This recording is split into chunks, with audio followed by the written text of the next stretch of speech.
कभी सोचा है कि एक स्विच दबाते ही हमारे घर और शहर कैसे जगमगा उठते हैं? इस जादू के पीछे एक बहुत ही पावरफुल इंजन है। एक ऐसा आइडिया जो 100 साल से भी ज्यादा पुराना है, लेकिन आज भी हमारी दुनिया को पावर दे रहा है। चलिए आज इसी छिपे हुए इंजन की कहानी को समझते हैं।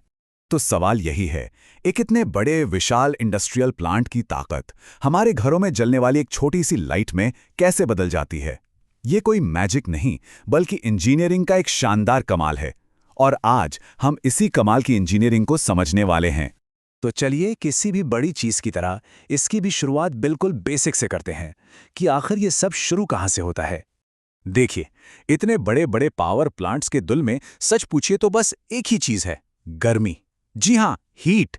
चाहे आप कोयला जलाएं या न्यूक्लियर एनर्जी का इस्तेमाल करें, मकसद सिर्फ एक ही है, बहुत सारी गर्मी पैदा करना और फिर उसे स्मार्ट तरीके से इस्तेमाल करना। तो ये पूरा का पूरा प्रोसेस मोटे तौर पर बस 4 स्टेप्स का है। स्टेप 1, किसी फ्यूल को जलाकर जबरदस्त गर्मी पैदा करो। स्टेप 2, उस गर्मी से पानी को उबालकर हाई प्रेशर वाली भाप मतलब स्टीम बनाओ। स्टेप 3, ये पावरफुल स्टीम एक विशाल टरबाइन को घुमाती है।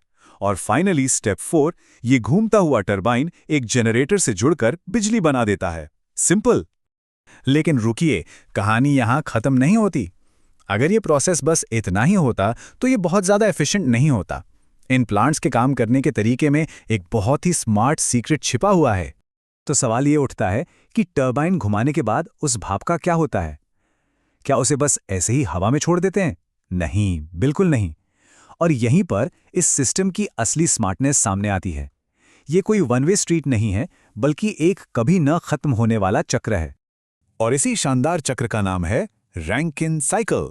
ये नाम Scottish engineer William John Macquorn Rankine के नाम पर 1850 के दशक में रखा गया था। ये एक तरह का ब्लूप्रिंट है जो हमें सिखाता है कि गर्मी को काम में मतलब वर्क में कैसे बदला जाए। अब इस पूरे साइकिल को चलाने के लिए 4 मेन हीरो हैं, एक पंप, एक बॉयलर, एक टरबाइन और एक कंडेंसर। तो चलिए देखते हैं कि ये चारों मिलकर टीम की तरह कैसे काम करते हैं। और ये चारों हीरोज, जैसा हम देख सकते हैं, एक बंद लूप में एक साथ काम करते हैं। पानी इसी लूप में लगातार घूमता रहता है, कभी लिक्विड बनता है तो कभी भाप, और इसी प्रोसेस में एनर्जी पैदा करता है। और सबसे कमाल की बात, पानी कभी सिस्टम से बाहर जाता ही नहीं है। तो चलिए अब इस साइकिल के अंदर थोड़ा और गहराई से झांकते हैं और पानी के इस सफर के हर एक स्टेप को बारीकी से समझते हैं। तो कहानी शुरू होती है पंप से। इसका काम है लिक्विड पानी को जोर से दबाना, मतलब उस पे बहुत ज्यादा प्रेशर डालना। और क्योंकि ये लिक्विड है, गैस नहीं, तो इसे दबाने में ज्यादा एनर्जी नहीं लगती। ये स्टेप बस पानी को अगले पड़ाव के लिए तैयार करता है। अब ये हाई प्रेशर वाला पानी पहुंचता है बॉयलर में। यहां पर इसे बाहर से गर्मी दी जाती है और ये उबलकर भाप बन जाता है। लेकिन ये कोई मामूली भाप नहीं है, ये है सुपरहीटेड स्टीम, मतलब एनर्जी से लबालब भरी हुई एक ताकत जो अब असली काम करने के लिए तैयार है। अब आता है मेन इवेंट। ये हाई एनर्जी वाली भाप टरबाइन के अंदर जाकर फैलती है और उसके ब्लेड्स को तेजी से घुमाती है, ठीक वैसे ही जैसे हवा एक फिरकी को घुमाती है। बस यहीं पर भाप की हीट एनर्जी मैकेनिकल एनर्जी में बदल जाती है, जो आगे जनरेटर को चलाती है। अच्छा, टरबाइन में अपना काम करने के बाद भाप थोड़ी थक जाती है, मतलब उसकी एनर्जी कम हो जाती है। अब कंडेंसर का काम है इसे ठंडा करके वापस लिक्विड पानी में बदलना। और जैसे ही ये पानी बनता है, ये फिर से पंप में जाने के लिए तैयार हो जाता है। और यही वो स्टेप है जो इस लूप को पूरा करता है और साइकिल को लगातार चलाता रहता है। अब ये जो डायग्राम्स दिख रहे हैं, ये थोड़े कॉम्प्लेक्स लग सकते हैं, पर इन्हें एक इंजीनियर का रोड मैप समझिए। ये TS और PV डायग्राम्स कहलाते हैं। और ये बस इतना दिखाते हैं कि इन 4 स्टेप्स के दौरान पानी का टेम्परेचर, प्रेशर और वॉल्यूम कैसे कैसे बदलता है। ये इस पूरे सफर का एक विजुअल रिकॉर्ड है।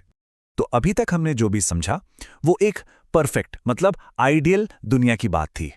लेकिन असल दुनिया में चीजें थोड़ी अलग होती हैं और कुछ चुनौतियां भी होती हैं। तो एक तरफ है आइडियल साइकिल जो किताबों में होती है, जहां कोई फ्रिक्शन या हीट लॉस नहीं होता। और दूसरी तरफ है असली साइकिल जो पावर प्लांट में जलती है। असलियत में पाइप में फ्रिक्शन होता है, बॉयलर और कंडेंसर में प्रेशर थोड़ा कम हो जाता है। ये छोटी छोटी रुकावटें मिलकर प्लांट की ओवरऑल एफिशिएंसी को कम कर देती हैं और इंजीनियर्स का काम हमेशा इसी गैप को कम करना होता है। तो सवाल ये है कि इससे और बेहतर और एफिशिएंट कैसे बनाएं? जवाब थर्मोडायनेमिक्स के एक बहुत ही बेसिक नियम में छिपा है। पानी को और ज्यादा प्रेशर और ज्यादा टेम्परेचर पे गर्म करो। जितना ज्यादा गर्म उतनी ज्यादा एफिशिएंसी। और इसी आइडिया को जब एक्सट्रीम लेवल पे ले जाया गया तो जन्म हुआ सुपर क्रिटिकल बॉयलर्स का। ये बॉयलर इतने हाई प्रेशर पे काम करते हैं कि पानी एक अजीब सी अवस्था में पहुंच जाता है। न वो लिक्विड रहता है न गैस। इसे सुपर क्रिटिकल फ्लूइड कहते हैं। और इस स्टेट में हीट ट्रांसफर बहुत एफिशिएंट होता है। नतीजा, प्लांट की एफिशिएंसी काफी बढ़ जाती है। मतलब कम फ्यूल में ज्यादा बिजली। अच्छा, अभी तक हम कोयले वाले प्लांट की बात कर रहे थे, लेकिन सच तो ये है कि रैंकिन साइकिल का दायरा इससे कहीं ज्यादा बड़ा है। और ये समझना बहुत जरूरी है कि ये साइकिल हमारी मॉडर्न दुनिया के लिए कितना फंडामेंटल है। सोचिए, ये सिर्फ कोयले तक सीमित नहीं है। न्यूक्लियर पावर प्लांट्स में भी यही इंजन काम करता है, बस गर्मी न्यूक्लियर फिशन से आती है। जियोथर्मल प्लांट्स, जो जमीन की गर्मी इस्तेमाल करते हैं, वहां भी यही है। यहां तक कि कुछ सोलर पावर स्टेशंस भी सूरज की रोशनी से इसी साइकिल को चलाते हैं। ये वाकई एक कमाल का वर्सेटाइल कॉन्सेप्ट है। तो अगली बार जब घर में लाइट का स्विच ऑन हो तो एक पल के लिए उस सिंपल लेकिन बेहद ताकतवर साइकिल के बारे में जरूर सोचिएगा, जो पर्दे के पीछे चुपचाप काम कर रहा है। 19वीं सदी का एक आइडिया जो आज भी हमारे शहरों को रोशन करता है, हमारी इंडस्ट्रीज को चलाता है और सच कहें तो हमारी पूरी दुनिया को पावर देता है। रैंकिन साइकिल ने हमारी आज की दुनिया को बनाया, इसमें कोई शक नहीं। पर सोचने वाली बात यह है कि अगली दुनिया कौन बनाएगा? एनर्जी का भविष्य क्या होगा? कौन सा नया आइडिया हमारी आने वाली पीढ़ियों के लिए दुनिया को पावर देगा? ये सवाल वाकई सोचने लायक है।